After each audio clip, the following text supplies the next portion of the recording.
Hello everyone. तो ये हमारा केमिस्ट्री सब्जेक्ट के अंदर तीसरा चैप्टर है जो है परमाणु एवं अणु यानी atoms and molecules. Okay, so it's also important chapter. So we hope that one questions definitely will be made by this chapter, so we have to concentration on it. Okay, हमें इस पे ध्यान पूर्वक सुनना चाहिए, ठीक है ना। तो कुछ चीज़ें हैं जैसे कि यहाँ पे एक दिया हुआ था कि भारत में लगभग 500 पहले ही जो एटम्स एंड मॉलिक्यूल्स की जो कॉन्सेप्ट है वो आ चुका था, जो पूरी विश्व जानी 19वीं 20वीं सदी के आसपास वो चीज़ें भारत में लगभग 13वीं 14वीं सदी के आसपास ही लोगों ने जान चुका था। कौन थे वो? तो वो थे हमारे दार्शनिक महर्षि कणाद जी। उन्होंने प्रतिपादित किया था यही एटम एंड मॉलिक्यूल्स के बारे में। तो पूछेगा कि बताइए वो कौन सा भारतीय दार्शनिक थे जिन्होंने एटम एंड मॉलिक्यूल्स के बारे में बताया? तो वो थे महर्षि कणाद, ठीक है। और उन्होंने क्या कहा?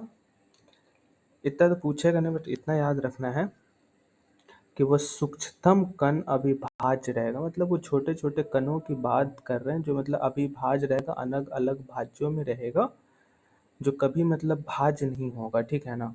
तो वो मॉलिक्यूल्स की बात करते हैं, तो इतना ज़्यादा पूछेगा नहीं, बस आपको ये याद रखना है, मोस्ट इम्पॉर्टेंट। ओके, इसके अलावा एक और इम्पॉर्टेंट है जिन्होंने कहा, वो है पकूधा कात्यामी।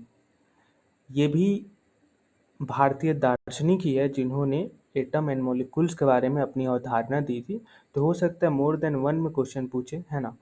और ये एक ग्रीक दार्शनिक है जिनका नाम है डेमोक्रिटस और लियोसिपस। ओके, तो यहाँ पे 2-4 तरीके का इतना ही दूर में क्वेश्चन दिया। पहला पूछेगा कि बताइए निम्न में से किसने परमाणु एवं मॉलिक्यूल्स के बारे में अवधारणा दी? दे देगा ऑप्शन कणाद, है ना, दे देगा पकूदा कातियामी, है ना, दे दिया। उसका दे देगा डेमोक्रिटस, दे दिया लिकोपिस, है ना, ये दे देगा नॉन ऑफ द एबव या ऑल ऑफ द एबव। तो आपको अगर ये चारों पता रहेगा तो आप चारों के साथ मार के आओगे, नहीं पता होगा सिर्फ कनाथ जी के साथ मार के आ जाओगे तो आपका एक क्वेश्चन ऐसे ही गलत, ठीक है। इसलिए ये छोटी छोटी बातें आपको ध्यान रखनी है। और ये जो डेमोक्रिटस और लिकोपस जो थे, ये कहाँ के वैज्ञानिक थे? तो ग्रीक थे, ग्रीक ग्रीक दार्शनिक थे, ठीक है। तो ऐसे ही पूछ सकता है कि लियोसिपस का किस देश से संबंध था? तो ग्रीक से। अगला है इम्पोर्टेंट चीज, वो है कि रासायनिक संयोजन का नियम किसने दिया? तो लवाइजिए और जोसेफ एल प्राउस्ट ने, ठीक है। बस इतना ही याद रखना है।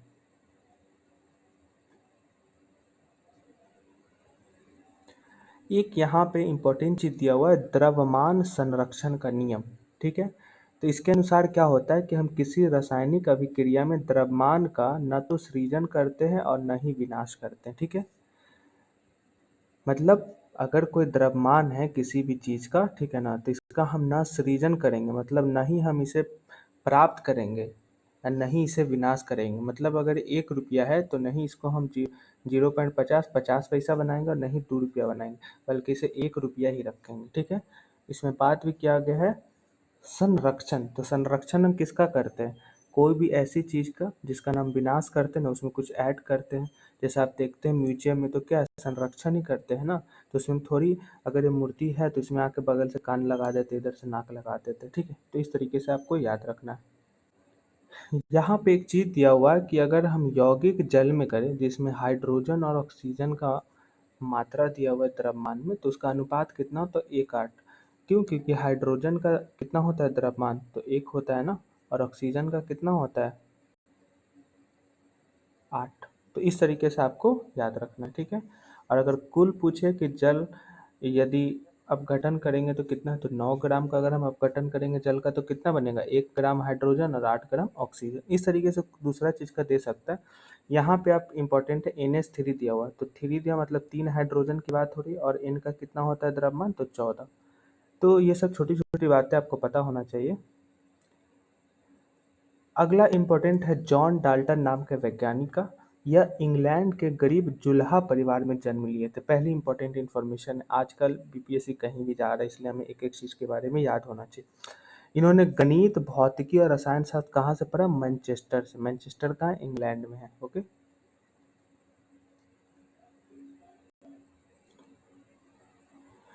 डाल्टन ने भी परमाणु सिद्धांत दिया था, और वो परमाणु सिद्धांत क्या था? तो रासायनिक संयोजन के नियम पे आधार था। मतलब कि ये भी संयोजन की बात कर रहे हैं, रासायनिक आधार पे। ठीक है, डाल्टन ने क्या क्या कहा, एक दो पॉइंट याद रखिए, क्योंकि मोर देन वन वाला में दे देगा तो हम लोग मुंह बांधेंगे। ठीक है ना? तो जैसे उन्होंने कहा कि सभी द्रव्यमान परमाणुओं से निर्मित है। मतलब जितने भी द्रव है ना, वो सब के सब किससे निर्मित है? तो एटम से निर्मित है। मतलब सबका कुछ ना कुछ एटॉमिक नंबर होता है। न तो हम रासायनिक अभिक्रिया से उसका विनाश करेंगे, न सृजन करेंगे। मतलब हम इसे क्या रखेंगे? संरक्षण करेंगे। ठीक है, सभी का गुणधर्म क्या होगा? समान होगा। ठीक है, अभी तक समान ही बात किया। ठीक है, अगर भिन्न भिन्न तत्व है तो भिन्न भिन्न होगा, अगर समान समान है तो समान समान होगा। मतलब हम इतना डाल्टन से समझ में आता है कि जैसी क्रिया है ना, जैसी करनी वैसी भरनी। मतलब अगर है तो समान, भिन्न तो भिन्न, है ना, सृजन नहीं तो सृजन नहीं, जैसा है वैसा छोड़ देंगे। ठीक है ना? तो ये सब थोड़ा टेक्निकली आपको याद रखना है, जिससे एग्जाम हॉल में कंफ्यूजन होने भी सब चीज़ें आपको याद आए। अब पहली एक बात आता है कि परमाणु कितना बड़ा होता है? तो परमाणु बहुत छोटा होता है। कितना छोटा होता है जी? तो ये मतलब आप मान लो ना, 1 नैनोमीटर से भी छोटा होता है। अब यहाँ पे कि परमाणु त्रिज्या को हम किस में नापते हैं? नैनोमीटर में नापते हैं। ठीक है, एग्जाम में पूछेगा कि परमाणु त्रिज्या को हम किससे नापते हैं? तो नैनोमीटर से। 1 नैनोमीटर बराबर कितना मीटर होता है? 10⁻⁹ मीटर। 1 मीटर बराबर कितना नैनोमीटर? 10⁹ होता गया यार। अब और भी दिया हुआ है, जैसे यहाँ पे कुछ त्रिज्या और उसका उदाहरण, जैसे तरबूज का कितना त्रिज्या होता है मीटर में? 10⁻⁻1। चींटी का 10⁻2। रेत का कण 10⁻4। हीमोग्लोबिन का 10⁻8। जल अणु का 10⁻9। हाइड्रोजन का 10⁻10। हमारा जो पूरा विश्व है ना, ये एटम से ही बना हुआ है। ठीक है ना, पूरा विश्व। ये सब थोड़ी थोड़ी बातें बस याद रखना है।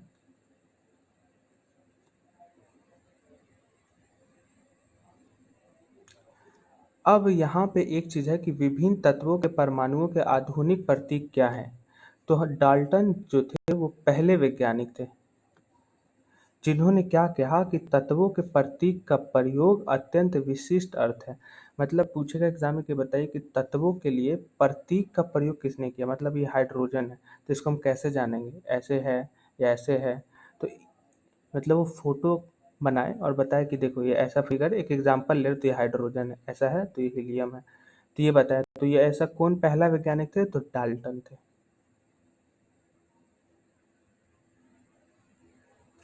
अब यहाँ पे बात आता है कि उन्होंने जो फोटो बनाया तो किस चीज़ का है? तो ये प्रतीक तत्व के परमाणु को प्रदर्शित करता है।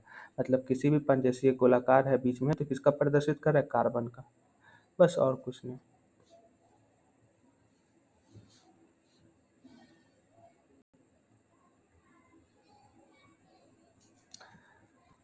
प्रारंभ में तत्वों का नाम कैसे रखा गया? तो जहाँ पे ये खोजा गया ना, वहीं के नाम पे रखा गया। जैसे अगर इंडिया में खोजते तो इंडिकस ऐसे करके रख देते हैं ना। तो उसी तरीके से कॉपर कहाँ खुला? साइप्रस में, इसलिए इसका नाम क्या रख दिया गया? Cyprus, copper Cyprus. ठीक है, और आजकल जो हमारा है, तो वो जो तत्वों का नाम कौन देता है? तो IUPA का, PAC का नाम का जो संस्था है वो देता है, यानी international union of pure and applied chemistry. यही है जो तत्वों को नाम देता है कि ये परमाणु है, ये कॉपर है, ये हाइड्रोजन है, कि ऑक्सीजन है। ठीक है ना? तो एग्जाम में पूछा है कि बताइए वर्तमान में तत्वों को नाम किस संस्था द्वारा दिया जाता है? तो international union of pure and applied chemistry.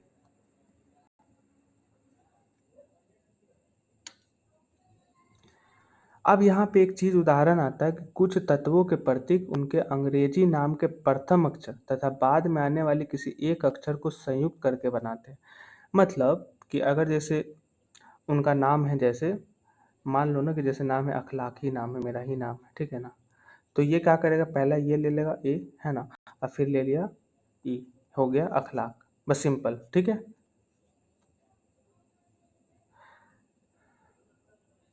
तो जैसे यहाँ पे एक लिया हुआ क्लोरीन, तो क्लोरीन अगर हम ऐसे लिखेंगे तो इसने क्या किया? क्लोरीन ऐसे ना मान के ऐसे कर दिया, हो गया क्लोरीन। कैल्शियम, तो कैल्शियम का ऐसे होगा ना, तो ये क्या किया? ने एक सी ले लिया, एक एल ले लिया, ये हो गया कैल्शियम। ठीक है, इस तरीके से। अगला है कि अन्य नामों के प्रतीक को कैसे बनाया गया, तो जर्मनी, लैटिन और ग्रीक भाषा में बनाया गया है। ठीक है, जैसे है, आयरन है, तो इसका प्रतीक है एफी, तो इसको किसके नाम से बनाया गया, तो लैटिन वर्ड में फेरम से उत्पन्न किया गया। अब इसे हिंदी में कहते हैं, हिंदी की तरह ही लैटिन एक भाषा है। ठीक है,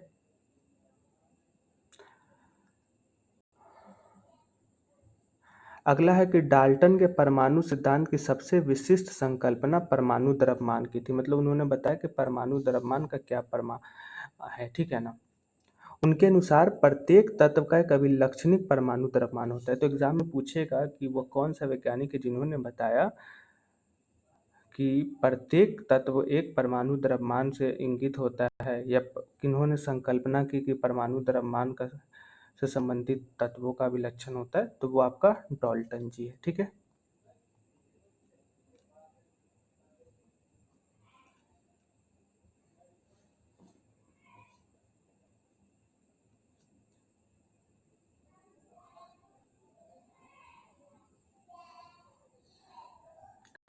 अब यहाँ पे एक है कि 1961 में, ठीक है, परमाणु द्रव्यमानों को ज्ञात करने के लिए परमाणु द्रव्यमान इकाई कार्बन 12 यानी आइसोटोप को मानक संदर्भ के रूप में सार्वभौमिक रूप से स्वीकार किया गया। मतलब कि मान लो कि ये मतलब कैल्शियम है ना, तो इसको हम कैसे जानेंगे, तो इसके लिए ना एक परमाणु द्रव्यमान यूनिट निकाला गया जिसका नाम है C12 यानी कार्बन 12।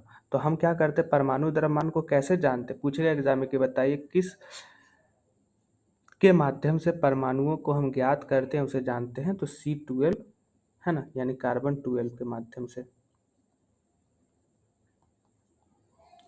अब यहाँ पे कुछ दिया हुआ उदाहरण जो आप याद रख सकते हैं कि एक तत्व है और उसका परमाणु द्रव्यमान क्या है। अगर आप केमिस्ट्री पढ़े होंगे तो इसका निकालने का सीखने का टेक्निक होता है, बट अभी हम एनसीईआरटी पढ़ रहे तो उतना डिटेल में नहीं जाएंगे। जैसे कार्बन का परमाणु द्रव्यमान कितना होता है, हाइड्रोजन का, कार्बन का कितना होता है 12, नाइट्रोजन का कितना होता है 14, ऑक्सीजन का कितना होता है 16, सोडियम का 23, मैग्नीशियम का 24, सल्फर 32, इसी तरीके से होता है।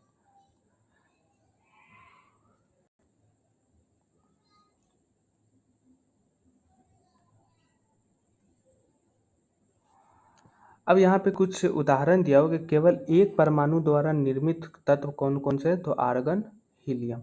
ये क्या है, तो एक परमाणु तत्व से निर्मित हुआ है।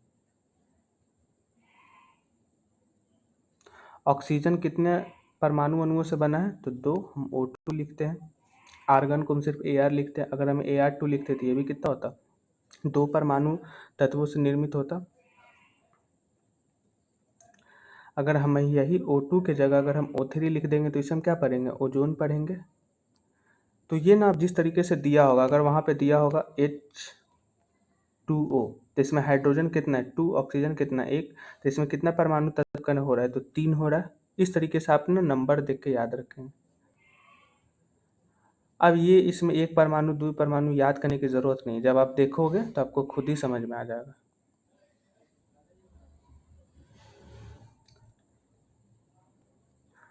हाँ, ये इम्पोर्टेंट है। जैसे जल का यौगिक है तो इसका संयुक्त तत्व क्या होता है H2O, ये जल का हुआ तो इसमें क्या हाइड्रोजन है H2+O है ना, तो इसका अनुपात कितना होता है 1:8 होता है। ठीक है, मतलब 1 हाइड्रोजन होता है और 8 ऑक्सीजन होता है। अमोनिया, अमोनिया किससे मिलकर बना होता है, नाइट्रोजन और हाइड्रोजन, क्या होता है NH3 होता है शायद। इसमें द्रव्यमान अनुपात कितना है, तो 14 नाइट्रोजन का और हाइड्रोजन का 3। ठीक है ना, हाइड्रोजन का 3, नाइट्रोजन का कितना होता है, तो 14। कार्बन डाइऑक्साइड CO2, क्या CO2, तो कार्बन है और क्या है ऑक्सीजन, C से कार्बन, O2 से ऑक्सीजन। ठीक है, तो इसमें कार्बन की मात्रा कितना है 3 और ऑक्सीजन की मात्रा कितनी है 8।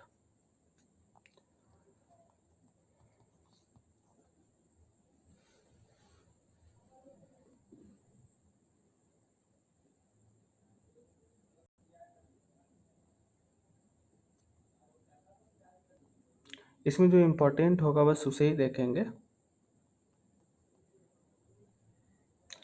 अब यहाँ पे कुछ जो सूत्र है वो याद रख लीजिए, सूत्र बहुत आता है आजकल एग्जाम में, बहुत ही ज़्यादा।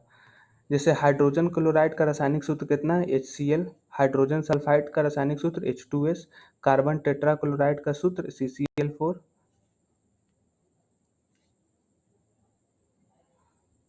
अल्मुनियम ऑक्साइड का सूत्र Al2O3। जो पढ़े हुए उनको याद करने की जरूरत नहीं, जो नहीं पढ़े उनके लिए। सोडियम नाइट्रेट का सूत्र NaNO3। कैल्शियम हाइड्रोक्साइड का सूत्र CaOH2। सोडियम कार्बोनेट का सूत्र Na2CO3। डायरेक्ट आपको रट जाना है। अमोनियम सल्फाइड का सूत्र NH4 2SO4।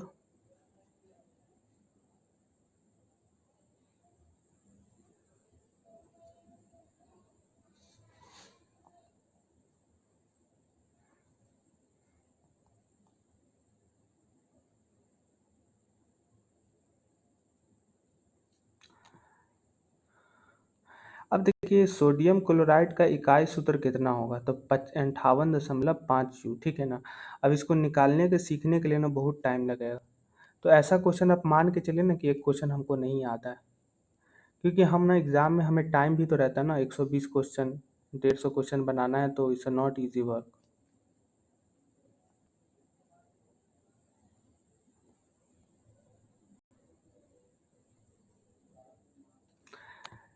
यहाँ पे एक चीज इंपॉर्टेंट दिया हुआ है कि किसी स्पीसीज यानी परमाणु अणु के एक मोल में यात्राओं की वह संख्या जो ग्राम में उसके परमाणु अथवा आणविक द्रव्यमान के बराबर होता है।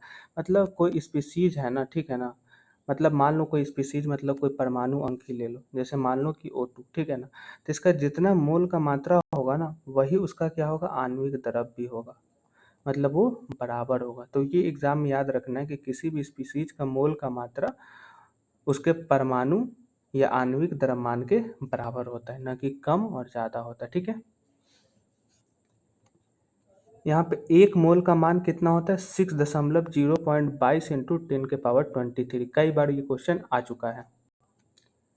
एक दर्जन का कितना संख्या होता है, 12, और एक गुरूस का कितना होता है, 144। इंपॉर्टेंट है।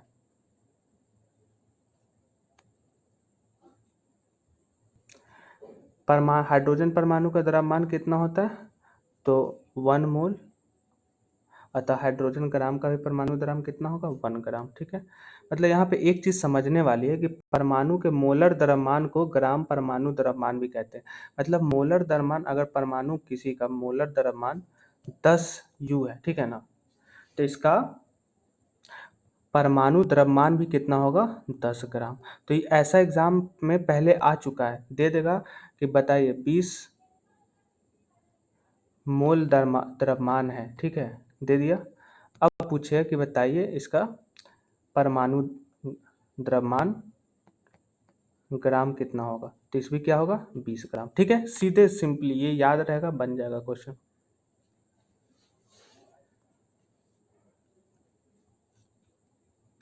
जैसे यहाँ पे एक और चीज दिया हुआ कि एक मोल बराबर कितना हाइड्रोजन होगा, तो एक ही हाइड्रोजन होगा।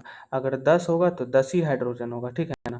तो इसलिए एक मोल का कितना होता है, 6 पॉइंट, तो ऊपर देख लिए 6.022 इंटू 10⁻23। ये आप नंबर याद रखिएगा, कुछ एग्जाम में पूछ सकता है कि एक मोल परमाणु बराबर कितना होता है, तो ये आपको याद रखना होगा।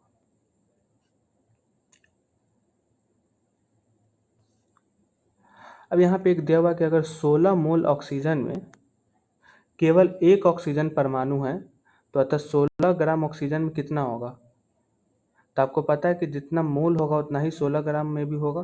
तो अगर एक ऑक्सीजन मोल परमाणु का है तो 1 ग्राम ही होगा, इसका मतलब मात्रक चेंज नहीं होगा। अगर वो 16 मोल होता तो फिर हम क्या करते, 6 इंटू 0 20 इंटू 10⁻23, अब प्लस 16 जोड़ देते तो उतना हमारा उत्तर आ जाता, ठीक है।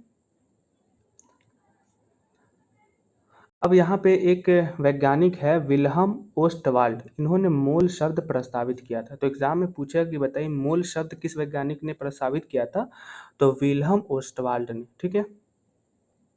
और ये किससे उत्पन्न होता है, तो ये लैटिन शब्द मोल से उत्पन्न होता है, जिसका अर्थ क्या होता है, ढेर यानी हीप और पाइल। ये नहीं पूछेगा बट मैं बता दे रहा हूँ। मोल इकाई स्वीकार कब कर ली गई, वेरी वेरी इंपॉर्टेंट, 1967 में, ठीक है।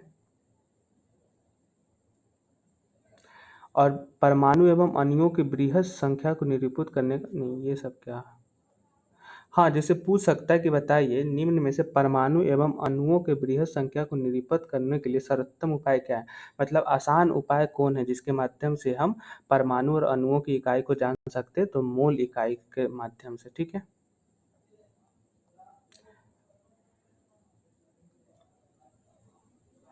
तो ये हमारा था टॉपिक, ठीक है। तो ये हमारा इतना ही था ये वाले टॉपिक में। अब हम नेक्स्ट वीडियो में, पहले ये देख लीजिए इंपॉर्टेंट जो है एमसीक्यू, आप स्क्रीनशॉट ले लीजिए और ये आप बना के देखिएगा कि आपका कितना सही हुआ, ठीक है। नेक्स्ट हमारा जो होगा वो इम्पोर्टेंट चैप्टर है परमाणु की संरचना यानी स्ट्रक्चर ऑफ एटम, ठीक है। ये चौथा चैप्टर है। उसके बाद फिर देखते हैं 10th का कब से स्टार्ट होगा। ओ, हाँ, उसके बाद फिर ये हमारा चौथा चैप्टर का 9 क्लास खत्म हो जाएगा। फिर हमारा 10वां क्लास का चैप्टर स्टार्ट होगा, जो पहला है 10वां क्लास का, रासायनिक अभिक्रिया एवं समीकरण। तो इसके बाद पहले हमारा क्या बच जाएगा, 9वां क्लास का परमाणु की संरचना, फिर 9वां क्लास का केमिस्ट्री खत्म। ओके, नेक्स्ट वीडियो में मिलते हैं। Thank you so much.